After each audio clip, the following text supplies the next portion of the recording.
आई कि साहब इस कार के साथ भारत ने खेला कर दिया है, और ये खेला वाकई में हुआ भी है।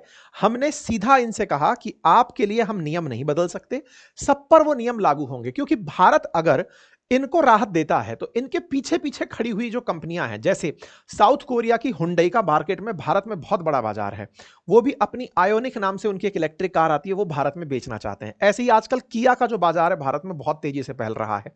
और ये चूंकि टेस्ला खुद चाइना से भारत में आ रही है, चाइना की एक कंपनी है बीवाईडी, बीवाईडी जो कंपनी है वो इस समय टेस्ला से भी ऊपर चल रही है, इलेक्ट्रिक कार निर्माण में दुनिया में नंबर 1 कंपनी बन चुकी है। ऐसे में अगर हमने इन्हें राहत दे दी तो हम ये तो कह नहीं सकते कि हम अमेरिका के लिए स्पेशल राहत दे रहे हैं।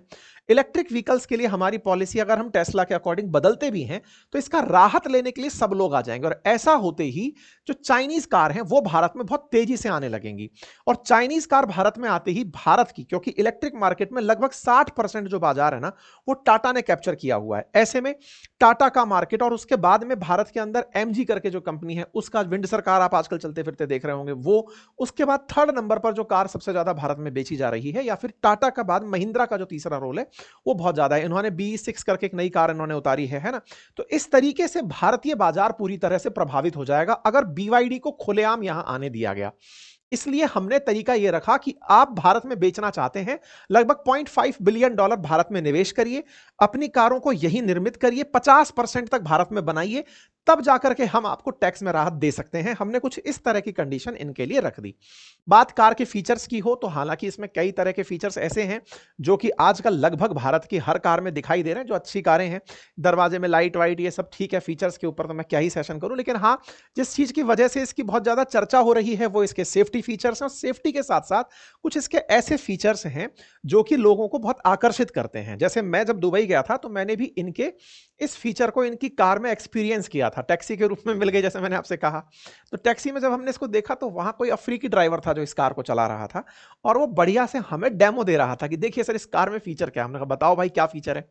बोले सर अगर सामने वाली कार का टक्कर होने का सिस्टम लगे ना कि टक्कर होने वाला है, तो ये ड्राइवर को अलर्ट कर देती है कि आगे वाली गाड़ी भिड़ने वाली है। इसमें ऑटोमेटिक इमरजेंसी ब्रेक लगते हैं ऐसा, पर लेकिन मैं फिर भी कह दे रहा हूं कि ऐसा भारतीय बहुत सारी कारों में एडास फीचर के नाम पर आने लगा है, लेकिन हाँ, ये कार इसकी पायनियर मानी जाती है। कहा जाता है कि इसने बहुत अच्छे से इस चीज को, क्योंकि ड्राइवरलेस कार लाने पर भी इनका बहुत ज्यादा दिमाग रहा ना, ये चाहते ही है कि ड्राइवर का काम भी हटे और कार खुद से चले, ठीक है।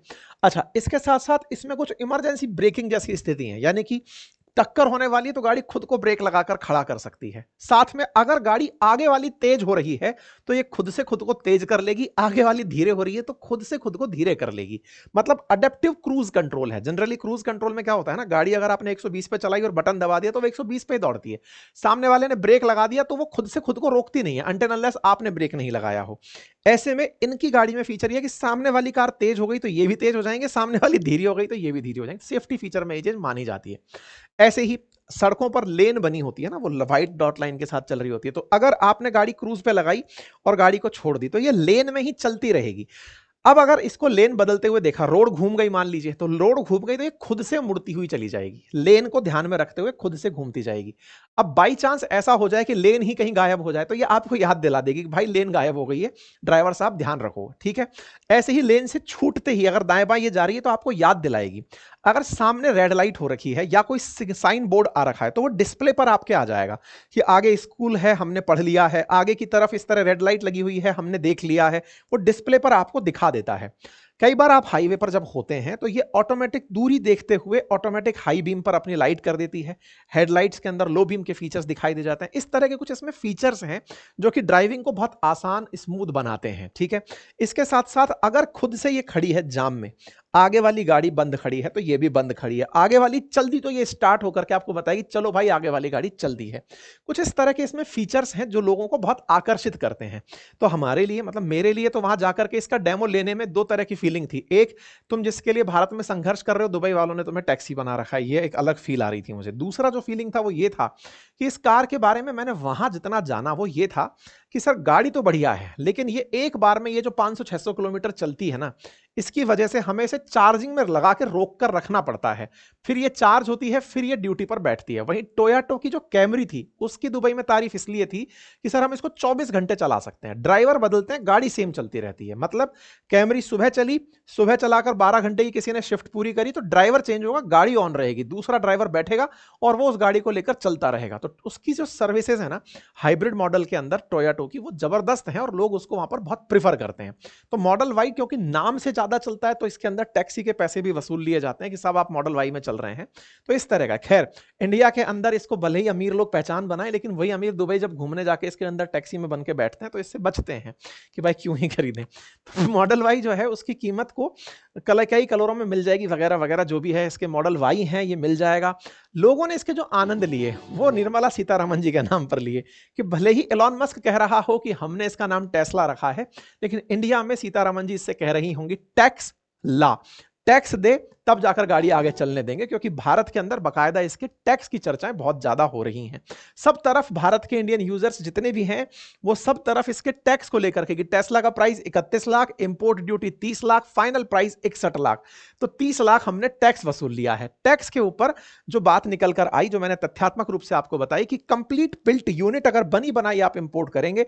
अब आप पूछेंगे चाइना से इंपोर्ट क्यों करते हैं, इसका भी कारण जान लीजिए। असल में क्या है ना, चाइना के अंदर इन्होंने गीगा फैक्ट्री लगा रखी है जहां पर इसका स्केल में प्रोडक्शन होता है। आपको याद होगा पिछले साल भी मस्क का इंडिया आना प्रस्तावित था, लेकिन ये नहीं आए, ये चीन चले गए थे। क्यों, क्या हुआ, इन्होंने भी 3-4 साल पहले ही चाइना के अंदर अपनी कार लॉन्च की, 2019 में शायद, अगर सही है तो मैं बताऊंगा तथ्यात्मक रूप से। इन्होंने अपनी कार लॉन्च करी चाइना में, जहां जीरो प्रेजेंस थी इनकी कार की, लोगों ने इनकी कार को बहुत पसंद किया और इनकी ग्रोथ लगातार चाइना में बढ़ती चली गई, इतनी हो गई कि चाइना में सबसे ज्यादा बिकने वाली कारों में शुमार हो गई थी।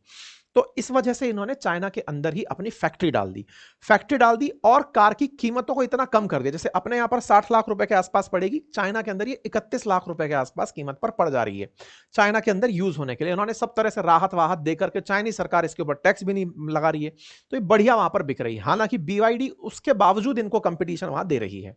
अब जो इन्होंने फैक्ट्री बना ली, उसी फैक्ट्री से ये आसपास उसको बेचना चाहते हैं।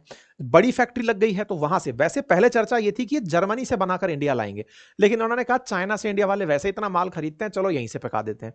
तो ऐसे में वहां से इंडिया से यहां, चाइना से इंडिया में कार ये लोग भेज रहे हैं पूरी तरह बनी बनाई। मतलब इसके अंदर वाइपर भी वहीं से डल के आ रहा है, टायर भी वहीं से डल के आ रहे हैं, कंप्लीटली बिल्ट है, यहीं पर आकर के सीधा गोडाउन में खड़ी कर दी जाएगी और डिस्प्ले में लगा दी जाएगी। इस तरह से ये होने जा रहा है, ठीक है।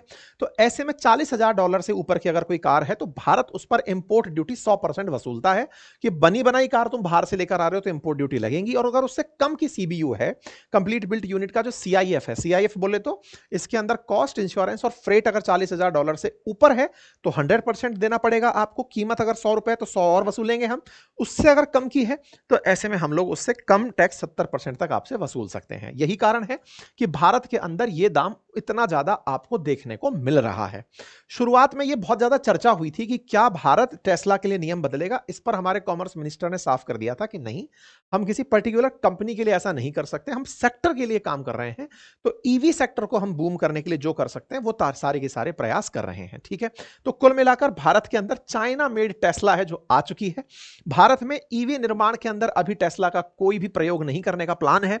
अगर भारत में बहुत ज्यादा मांग बढ़ती है तो धीरे धीरे ये भारत के अंदर पैर जमाएगी। अब सवाल आता है, भारत में आ तो गए, लेकिन भारत में इन्हें चैलेंज किन से मिलने वाला है। तो देखिए, भारत में इसके चैलेंज की जो संभावनाएं है ना, वो ऑलरेडी भारतीय बाजार में, जैसे किया की EV6 है जो चल रही है 65 लाख के आसपास, जिसके बहुत अच्छे अच्छे फीचर्स की चर्चा है। ऐसे ही हुंडई की एक कार आती है, हुंडई की कार है आयोनिक नाम से, उसके साथ इनका बड़ा कंपटीशन है। महिंद्रा वालों ने BE6 और XE9V9E करके गाड़ी बनाई हुई है। टाटा की जो कार आती है जो इन्होंने चला रखी है बढ़िया 5 स्टार रेटिंग के साथ, वो बहुत सस्ते में उपलब्ध हो जाती है। MG, BYD, हुंडई, इन सब के साथ इनका कंपटीशन होने वाला है। भारत में इलेक्ट्रिक कार जो है वो 1.38 मतलब 38 लाख इलेक्ट्रिक व्हीकल भारत में इस साल बिक सकते हैं। ऐसे में इतने बड़े बाजार के अंदर इनका क्या शेयर होगा ये देखने वाली बात होगी, क्योंकि टाटा ऑलरेडी 62% इलेक्ट्रिक व्हीकल्स का बाजार खुद के पास रखता है। ऐसे में भारत सरकार इनको क्या कोई राहत देगी टैक्सेशन में, ये डिपेंड करता है कि ये भारत में निवेश को कैसे सेफ मानते हैं। ये टैक्स चेक करने आए हैं कि भारत हमको खरीदता है या नहीं। तो दोनों ही सब अपनी अपनी तरफ से सेफ प्ले कर रहे हैं।